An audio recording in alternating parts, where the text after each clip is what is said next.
السلام عليكم ورحمة الله وبركاته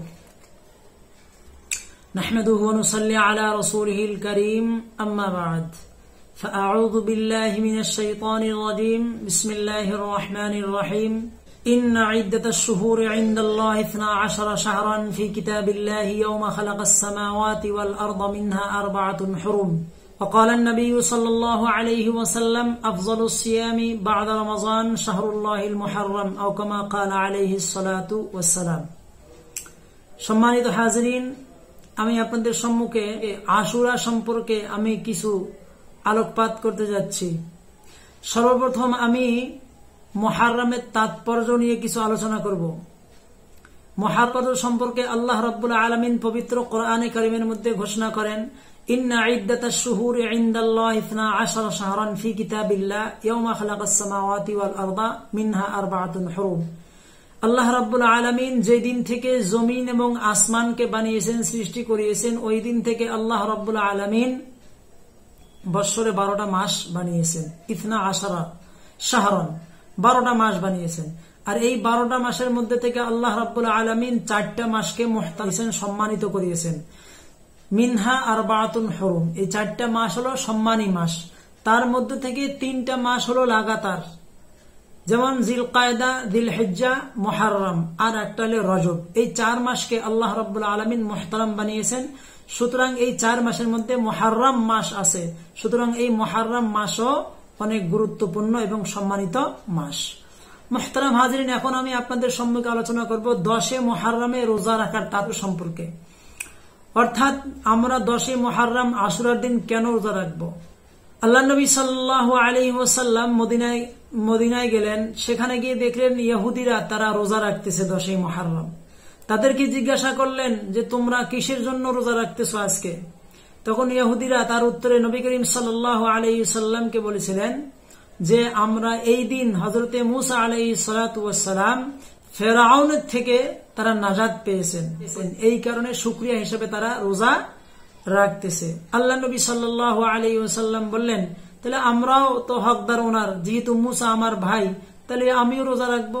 তখন আল্লাহ নবী সাল্লাল্লাহু আলাইহি ওয়াসাল্লাম সাহাবায়ে কেরামদের রোজা রাখার আদেশ দিলেন। 10 মুহররম রোজা রাখার গুরুত্ব কি?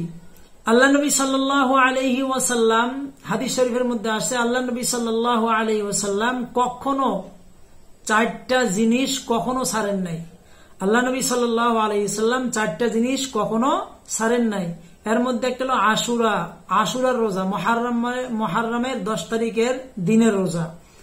2 নম্বর আশরান, ইয়ানে অর্থাৎ জিলহজ মাসে প্রথম 10 দিনের রোজা আল্লাহ নবী সাল্লাল্লাহু আলাইহি ওয়াসাল্লাম কখনো ছাড়েন নাই।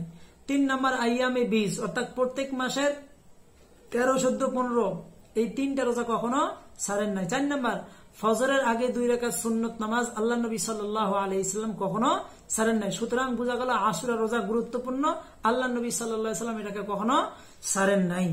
এরপরে আশুরার দিনের রোজার ফজিলত কি, এই সম্পর্কে আল্লাহ রাসূল সাল্লাল্লাহু আলাইহি ওয়াসাল্লাম হাদিস শরীফের মধ্যে বলেন, আফযালুস সিয়ামি বা'দা রমাযান শাহরুল্লাহিল মুহররম। আল্লাহ নবী সাল্লাল্লাহু আলাইহি ওয়াসাল্লাম রমজানের রোজার পরে মুহররম মাসের রোজা হলো আল্লাহ তাআলার নিকট সবচেয়ে উত্তম। এই কারণে এই 10 মুহররমে আশুরার দিন রোজা রাখা উত্তম। আর আল্লাহ নবী সাল্লাল্লাহু আলাইহি ওয়াসাল্লাম এটাও বলেন, সিয়ামু ইয়াউমি আশুরা আহতাসিবু আলাল্লাহি আন ইউকাফিরা সানাতাল্লাতী ক্বাবলা। নবী করিম সাল্লাল্লাহু আলাইহি ওয়াসাল্লাম বলেন যে আশুরার দিন রোজা রাখা কে আমি মনে করি আল্লাহ তাআলা এই রোজার কারণে যে এর আগে যত গুনাহ করেছে আল্লাহ তাআলা সমস্ত গুনাহ খাতাকে মাফ করে দিবেন। 10 মুহররমের করণীয় কি, কি করবেন 10 মুহররম, এই সম্পর্কে আমি আপনাদেরকে বলবো যে 10 মুহররম আপনারা 3টা কাজ করবেন। আশুরার দিন আপনারা 3টা কাজ করবেন। 1 নাম্বার রোজা রাখবেন, 2 নাম্বার তওবা করবেন, বেশি বেশি তওবা করবেন, 3 নাম্বার নিজের উপর এবং পরিবার পরিজনদের উপর ভালো খরচ করবেন। কারণ এই সম্পর্কে আল্লাহ নবী সাল্লাল্লাহু আলাইহি ওয়াসাল্লাম বলেন, মান ওয়াসা আলা আয়ালি ইয়াউমি আশুরা ওয়াসা আল্লাহু আলাইহি সাইরা সানাতি। আল্লাহ নবী সাল্লাল্লাহু আলাইহি ওয়াসাল্লাম বলেন যে ব্যক্তি আশুরার দিন নিজের পরিবার পরিজনদের উপর খরচ করবে, আল্লাহ তাআলা তাকে পুরা বৎসর আল্লাহ তাআলা তাকে উসাআত দিবেন। 10 মুহররমে আপনি কয়টা রোজা রাখবেন এই সম্পর্কে বলা হলো যে 2টা, কেউ বলে 3টা, অর্থাৎ 9, 10 অথবা 10, 11। উত্তম হলো 2টা রোজা রাখা। 10 আশুরার দিন কয়টা রোজা রাখা এই সম্পর্কে বলতেছেন যে 2টা রোজা রাখা উত্তম, আবার কেউ যদি 3টা রাখে তাহলে অতি উত্তম। আসসালামু আলাইকুম ওয়া রাহমাতুল্লাহ।